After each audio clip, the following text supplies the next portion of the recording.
की गृहस्थी अन्नपूर्णा रसोई में जल्दी जल्दी काम कर रही थी। रसोई काम निपटा कर उसे बाजार जाना था।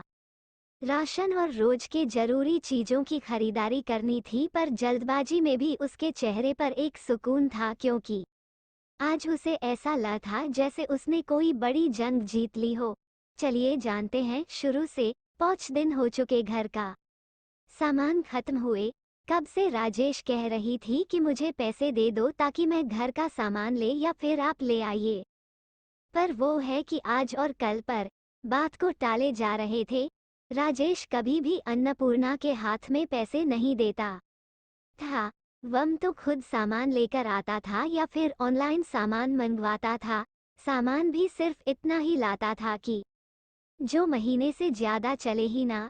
यहाँ तक कि अन्नपूर्णा को ऑनलाइन शॉपिंग करने की भी इजाजत नहीं थी, कारण सासू माँ को हमेशा यही लगता था कि बहू शॉपिंग के नाम पर बेवजह खर्चा कर देगी, तो इस फिजूल खर्ची को रोकने के लिए अपनी बहू को ही कंट्रोल में कर लो तो ज्यादा बेहतर है। वह घर में रहती है, उसे भला पैसों की क्या जरूरत होगी।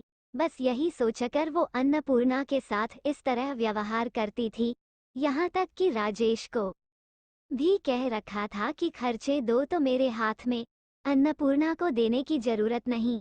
बहू को जरूरत होगी तो मुझसे ले लेगी। पर कभी समय ना मिलने के कारण या और किसी कारण से घर के सामान लाने में देर हो ही जाती थी। सासू माँ कभी भी सामान लेने खुद बाहर नहीं जाती, हमेशा यही कहती कि हमारे समय में हमने ये सब कर लिया, अब हमारे आराम के दिन हैं।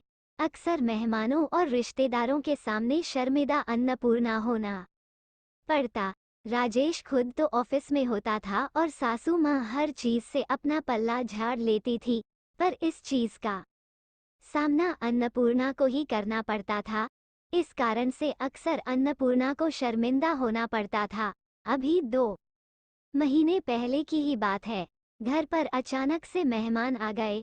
सासू माँ ने खाना बनाने को कह दिया, बिना ये देखे कि रसोई में सामान है या नहीं। फिर भी उसने जो सामान घर में मौजूद था उसी से रसोई तैयार करके खाना परोस दिया, जिसे देखकर सासू माँ का पारा चढ़ गया। मेहमानों के सामने ही बोली, बहू कुछ ढंग का तो बनाती। यह क्या रोटी सब्जी बना रख दी, ये तो अपने घर में ही हर कोई खा लेता है, अब इतने लोगों के सामने। अन्नपूर्णा क्या जवाब दे कि रसोई में सामान खत्म हो चुका है, घी तेल भी बचा कुचा इस्तेमाल किया है, रसोई के डिब्बे तक खाली पड़े हैं। पर सासू माँ का तो निरंतर बोलना जारी रहा। किसी भी रिश्तेदार या मेहमान के सामने बोलने से सासू माँ को बिल्कुल भी गुरेज नहीं था। अगर राजेश कुछ बोलता तो रोना धोना मचा देती कि मैं तो अकेली हूँ, तेरे पिता होते तब भी तू ऐसे ही बोलता क्या। उसके आगे राजेश भी कुछ नहीं बोल पाता। सबके सामने उन्होंने अन्नपूर्णा की ऐसी इमेज बना दी थी कि बहू को तो किसी का घर में आना पसंद ही नहीं है। वह तो नीरी कामचोर है, उससे एक पैसा खर्च नहीं होता, इसलिए मेहमानों की आवभगत भी ढंग से नहीं करती। अब कल की ही बात ले लो। अचानक से बुआ जी और उनकी बहू का आना हो गया। सबके सामने अन्नपूर्णा की तो वैसे भी इमेज खराब थी, इस कारण बुआ जी अपने साथ नाश्ते में गर्मा गर्म कचौरी समोसे लेकर आई थी, जिसे देखते ही सासू माँ ने टोका, अरे जी आप नाश्ता क्यों लेकर आए हैं, वो तो घर पर ही बना लेते या मंगा लेते। कोई बात नहीं भाभी, हम आ रहे थे तो रास्ते में गर्मा गर्म बनते हुए दिख गए, तो सोचा कि यहाँ के लिए भी लेते हुए हैं, चले साथ बैठकर ही खाएंगे। इतने में राजेश भी घर आ गया तो सब ने मिलकर कचौरियाँ खाई। बुआ जी के जाते समय सासू माँ ने अपने पास से चुपके से पैसे निकाल कर दिए। जी आपका बहुत खर्चा हो गया, ये पैसे तो आपको लेने ही पड़ेंगे। अरे रहने दे, तेरी बहू को अच्छा नहीं लगेगा, बुआ जी ने धीरे से कहा। मामी जी आप अपनी बहू से इतना डरती क्यों हैं? अचानक बुआ जी की बहू ने कहा। अब क्या करूं, बहू की गृहस्थी जो ठहरी, जो इसका मन करेगा वही करेगी, बड़ों की तो सुनना नहीं है। मेरी गृहस्थी में तो लोगों को पकवान बनाकर खिलाती थी मैं। क्यों जीजी? ये बात कमरे के बाहर आती हुई अन्नपूर्णा के कानों में पहुंच गई, जिसे सुनते ही अन्नपूर्णा के तन बदन में आग सी लग गई। दोनों माँ बेटे उसके हाथ में एक पैसा नहीं रखते, घर का राशन पूरी तरह से अपने कंट्रोल में रख रखा है, और फिर उसके बावजूद दूसरों के सामने बुराई भी बहू की करनी है। अन्नपूर्ण हॉल में सबके सामने आकर खड़ी हो गई। क्या कहा था आपने माँ जी? जरा फिर से कहिए तो। नहीं नहीं, कुछ भी तो नहीं बहू, सासू माँ ने सकपकाते हुए कहा। अन्नपूर्णा, बाद में बात करते हैं, राजेश ने अन्नपूर्णा को समझाते हुए कहा। नहीं, जो बात करेंगे अभी करेंगे। अन्नपूर्णा, सबके सामने क्यों बतंगड़ बना रही हो? राजेश ने थोड़ा बिगड़ते हुए कहा।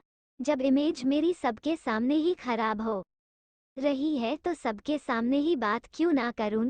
कौन सी गृहस्थी की बात कर रही है मां जी? अरे बहू, भाभी का ऐसा कोई मतलब नहीं था, बुआ जी ने बात संभालते हुए कहा। बुआ जी, मुझे आपसे कोई शिकायत नहीं है, क्योंकि आप जो देख रही हैं और आपको मां जी जो दिखा रही हैं, आप तो उसे ही सच मानेंगे। पर आपकी भाभी क्या करती हैं, वो भी तो सुन लीजिए। नाम सिर्फ बहू की गृहस्थी का है, पर कंट्रोल इनका खुद का है। मैं अपनी मर्जी से 1 रुपया खर्च नहीं कर सकती, और रुपया खर्च करूँ तो कैसे? 1 पैसा मेरे हाथ में रखा नहीं जाता। इसे आप मेरी गृहस्थी कहोगे? घर का राशन का सामान भी इतना ही मंगाया जाता कि महीना पूरा होते ही वो खत्म हो जाता है। बहू पर तो इतना सा भी विश्वास नहीं, जैसे बहू सामान समेटकर अपने पीहर ले जाएगी। सामान लाएंगे तो राजेश जी ही लाएंगे, और इन्हें सामान लाने में देर सबेर हो ही जाती है। अब घर में सामान ही नहीं होता तो बहू कहाँ से खिलाएगी? फिर दूसरों के सामने बेइज्जत बहू को किया जाता। अन्नपूर्णा, बस करो, शर्म नहीं आती अपने परिवार की इज्जत को उछलते हुए? सासू माँ ने कहा। बस मैं नहीं, बस आप कीजिए। आपके परिवार की इज्जत उछल रही है वो आपको दिख रहा है, लेकिन बह की तो कोई इज्जत ही नहीं होती है। बहू की इज्जत को तो फुटबॉल समझ रखा है, जिसे किसी के सामने उछाल दिया जाता है। या तो मुझे मेरी गृहस्थी मेरे तरीके से चलाने दीजिए, वरना संभालिए अपनी गृहस्थी को। मैं चली यहाँ से, 1 मिनट। अन्नपूर्ण, अचानक बुआ जी ने कहा। राजेश, तुम पढ़े लिखे होकर ऐसी हरकतें करते हो? क्या तुम्हारी पत्नी को खर्चों की जरूरत नहीं होती जो तुम 1 पैसा उसके हाथ में नहीं रखते? बुआ जी, माँ मना करती हैं। कई बार समझाने की कोशिश की, पर माँ है कि हमेशा रोना धोना शुरू देती है। मैं कुछ कह नहीं पाता।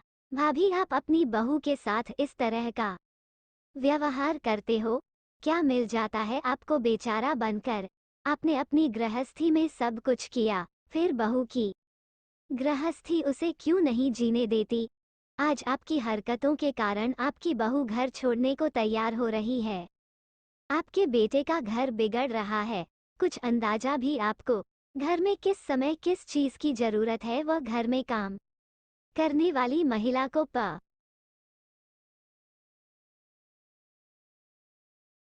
पता होता है, तो बह के हाथ में पैसा देना शुरू कीजिए। आखिर बुआ जी के समझाने पर इतना तो असर हुआ कि आज राशन का सामान लाने के लिए अन्नपूर्णा के हाथ में पैसे रखे गए, जिसका सुकून उसके चेहरे पर साफ झलक रहा था।